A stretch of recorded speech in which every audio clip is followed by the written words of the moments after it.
यह एक खराब अंडा है। यह कई वर्षों से दफन है। एक दिन 3 लड़कों को गलती से यह मिल गया और उन्होंने इसे तोड़ने की कोशिश की। समय को स्थिर बनाओ।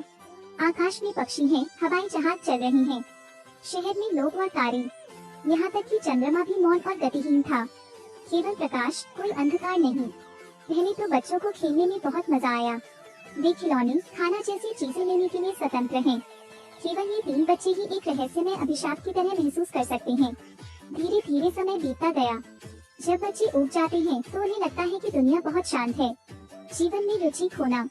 ऐसा नहीं है कि ये दुनिया बदल गई है, लेकिन उनकी युवा दिल अब जवान नहीं रही।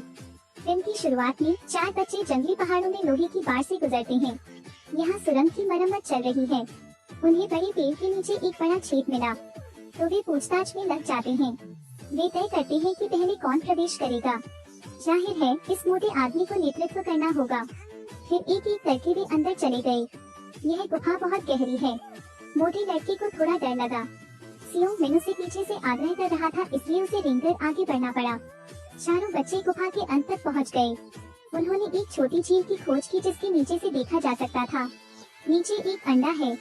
सियोंग मिन अपनी तैराकी क्षमता को लेकर बहुत आश्वस्त हैं। सुरेंग अभी भी पीछे था, इसलिए वह नीचे कूद गया। अंडा ऐसा था मानो पानी के नीचे से पैदा हुआ हो। सियोंग मिन ने उसे बाहर निकालने के लिए उस पर भरोसा किया। गुफा की रोशनी भी बुझ गई।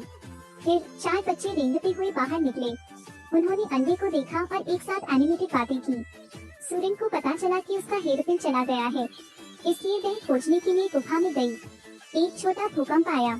उसे पता चला कि उसके 3 दोस्त गायब हो गए हैं। केवल टूटे अंडे के छिलकों का ढेर रह गया। सुरेंग दोस्तों को ढूंढने के लिए जंगल में जाता है, लेकिन उसे कोई सुराग नहीं मिलता। अगली सुबह उसे आपातकालीन कक्ष में ले जाया गया। संबंधित संगठन भी जानकारी प्राप्त करते हैं। कल सुरंग के नीचे भूकंप आया, जिससे 3 बच्चे लापता हो गए। सभी ने पहाड़ के पार खोजबीन शुरू कर दी। सुरेंग एक दिन पहले पुलिस को गुफा में ले आई, लेकिन छेद नहीं मिल सका। अन्य 3 लड़कों के माता पिता ने सुरेंग को दोषी ठहराया। उसी समय दूसरी ओर उन्हें मोटे लड़के का शव मिला। यह स्थान उस गुफा से कुछ किलोमीटर की दूरी पर है। इतनी कम समय में बच्चे वहां नहीं पहुंच सके। इससे अधिकारियों के लिए काफी सिरदर्द पैदा हो गया है, क्योंकि वे उन्हें ढूंढ नहीं पा रहे हैं। कल जब सूरन अकेले गुफा में दाखिल हुई तो बाहर 3 लड़कों ने अंडा तोड़ दिया। जब वह जमीन पर गिरा तो एक पारदर्शी रोशनी निकली और गायब हो गई। हर तरफ सन्नाटा छा गया। पक्षी गतिहीन हैं, पत्ते नहीं हिले। हवा का शोर भी बंद हो गया। छोटा सा शहर बेहद शांत था। दीवार से कूदने वाली बिल्ली गतिहीन स्थिति में है। पूरी कार और लोग टीम की पेंटिंग की तरह स्थिर खड़े हैं। सबसे पहले उन्हें यह दिलचस्प लगता है, संघनन समय के कारण कोक ठोस में बदल जाता है। वे अन्य लोगों की परवाह किए बिना सुपरमार्केट में सब कुछ ले लेते हैं। जब वे उत्तल दर्पण से गुजरते हैं तो वे उसमें अपना प्रतिबिंब नहीं देख पाते। तीनों लड़कों को किसी की परवाह नहीं है। वे वहीं निश्चल खड़े रहे। उनका वर्तमान जीवन अब स्वतंत्र एवं मुक्त है। यदि आपको स्कूल जाने की आवश्यकता नहीं है तो मॉल में रहें। उस दिन वह मोटे हो गए थे क्योंकि अस्थमा की कोई विशेष दवा नहीं थी, इसलिए उन्होंने सांस लेना बंद कर दिया। उसका शरीर भी बाकी सभी लोगों की तरह ही पड़ा हुआ था। 2 दोस्तों का दिल टूट गया। फिर वे मोटे लड़के को बहुत दूर ले गए। अंत में अपने दोस्त को दफनाने के लिए रेत में एक गड्ढा खोदे। मोटे लड़के की मौत का कारण यही है। समय बीत गया। 10 वर्षों से हर कोई अभी भी तस्वीर की तरह शांत है, कुछ भी नहीं बदला है। लेकिन दोनों दोस्त फिर से बड़े हो गए। क्योंकि वे उचित रूप से शिक्षित नहीं हैं, इसलिए उनकी गतिविधियाँ और चेतना अभी भी वैसी ही है जैसी तब थी जब वे बच्चे थे। उन्हें लगता है कि अब बहुत हो गया, लेकिन कोई समाधान नहीं है। यह मनोवैज्ञानिक और शारीरिक रूप से बेहद नकारात्मक होता है। सेयोंग मिन ने आकाश में चंद्रमा में बदलाव देखा। वह अपने दोस्त को खुशखबरी सुनाने जा रहा था, लेकिन वह उसे नहीं मिला। सेयोंग मिन अपने दोस्त की तलाश में हर जगह जाता है। वह कई महीनों तक शहरों में घूमता रहा, लेकिन कोई फायदा नहीं हुआ। क्योंकि वह अकेलापन महसूस करती थी और उसके पास बात करने के लिए कोई नहीं था। सेयोंग मिन के मन में आत्मघाती विचार आने लगे। उसे अपने दोस्त का शव मिला। सेयोंग मिन समुद्र तल में और गहराई तक डूबता जा रहा है। उसने पाया इस बार समुद्र हिल रहा था और आवाज हो रही थी। आकाश में पक्षी भी सामान्य रूप से उड़ते हैं। जाहिर है वह वास्तविक दुनिया में लौट आया था। यह शहर बहुत परिचित लग रहा था, लेकिन यह उसके लिए पूरी तरह से विदेशी था। उसी समय सूरन भी गुफा में अक्सर आती रहती है। इस तरह दोनों की मुलाकात हुई। वास्तविकता में समय कुछ ही महीनों का है। लेकिन सेयोंगविन के क्षेत्र में 10 साल हो गए हैं। अजीब आदमी का सामना करते हुए सुरिन बेहद डर गई है। सेयोंगविन ने छोटी लड़की को दिखाने के लिए अपना चेहरा दिखाया। जबकि 3 लोग लापता थे, अधिकारियों ने सेयोंगविन की मौत की घोषणा की। केवल एक बार सुरिन को ऐसा लगता है कि वह परिपक्व व्यक्ति सेयोंगविन है। छोटी लड़की उस छोटे से घर में गई जहां दोनों चुंबन करते थे। सुरिन ने यहाँ सेयोंगविन को देखा, उसने भी उसकी बात मान ली। केवल सुरिन को सेयोंगविन पर भरोसा है। इस दुनिया में वह कोई ऐसा व्यक्ति था जो अब अस्तित्व में नहीं था। सुरिन उसे घर ले जाती है, लेकिन यह केवल अस्थायी है, क्योंकि किसी को पता चल जाएगा। सेयोंगविन पहले से होमरूम शिक्षक को खोजने गया था। एक बच्चे की नजर में कभी कभी होमरूम शिक्षक माता पिता से भी ज्यादा करीब होता है।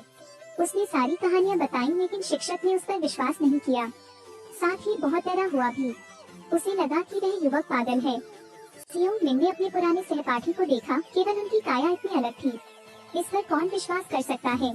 सुरिन के माता पिता को इस बारे में पता चला और उन्होंने उसे बंद कर दिया। उन्होंने खिड़की पर कीलें भी ठोक दी, इस डर से कि वह उस व्यक्ति को ढूंढने के लिए भाग जाएगी। दरअसल सुरिन के माता पिता गलत नहीं थे, सुरिन भी गलत नहीं है। गलत स्थिति। सेयोंगविन केवल सुरिन पर भरोसा कर सकता है। लड़की के घर में घुसने के बाद दोनों एक दूसरे से गले मिले। ऐसा लगता है जैसे इस दुनिया में केवल वे ही बचे हैं। सुरिन ने सेयोंगविन को यहाँ से ले जाने का फैसला किया। माता पिता को पता चला कि उनकी बेटी लापता है। किसी ने दरवाजा तोड़ दिया, इसलिए उन्होंने पुलिस को बुलाया। शाम को वे जंगल के बीच में एक लकड़ी के घर में रात बिताते हैं। सुरिन के पिता ने घात लगाकर सेयोंगविन पर हमला कर दिया। वह अपनी बेटी को वहाँ से निकालना चाहता था, लेकिन सेयोंगविन का दिमाग केवल 10 साल पुराना है।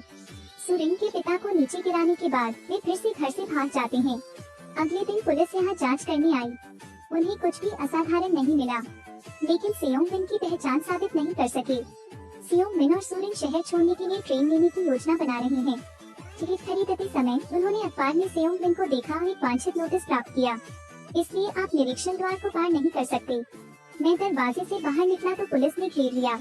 वे भागना चाहते थे, लेकिन गश्त कर रही पुलिस ने उन्हें पकड़ लिया। सेयोंगविन को भागने में मदद करने के लिए सुरिन जानबूझकर समय खरीदता है। यदि वे उसे ले गए तो उसे अनुसंधान संस्थान में जाना होगा। शाम को सुरिन फिर से भागने के लिए खिड़की से बाहर कूद गई। इस बार वह पहले ही गुफा में चली गई। सुरिन ने बर्फीला अंडा उठाया। उसे वह समय मिल गया जो सेयोंग ने खो दिया था। जब वह बाहर निकली तो सेयोंगविन पहले से ही गुफा के प्रवेश द्वार पर इंतजार कर रहा था। वह नहीं चाहता था कि सुरिन ऐसा करे। अगर उसने ऐसा किया तो सुरिन को संभवतः दूसरी दुनिया में अकेले रहना पड़ेगा। वहीं पुलिस को वह जगह भी मिल गई। उन्होंने दोनों को चट्टान के किनारे घेर लिया। सेयोंगविन ने जो कहा उस पर किसी को विश्वास नहीं हुआ। सुरिन उसकी रक्षा करती है, उन पर कोई विश्वास नहीं करता। आखिरकार सुरिन तो एक बच्ची है। सेयोंगविन पर पीछे से हमला किया गया। वह और सुरिन फिसल गए और चट्टान से नीचे गिर गए। यहाँ तक कि पुलिस वाला भी नहीं बचा। अगले दिन सुरिन समुद्र तट पर बह गया और सेयोंगविन गायब हो गया। आखिरकार सुरिन को झूठ बोलना पड़ा, क्योंकि अगर वह सच भी कहती तो भी कोई उस पर विश्वास नहीं करता। सुरिन ने कहा कि वह जानती थी कि उस आदमी ने उसके साथ धोखा किया है। शायद यही वह परिणाम है जिसकी सभी को आशा थी, और वास्तविक परिणाम सुरिन के दिल में गहराई से दबा हुआ था। वे फिर मिलते हैं। वे सामान्य तरीके से एक साथ रह सकते हैं। ऐसी बहुत सी बातें हैं जिन्हें विज्ञान समझा नहीं सकता, लेकिन लोग हमेशा उत्तर की तलाश में रहते हैं, यहाँ तक कि अपने जीवन का बलिदान भी दे देते हैं।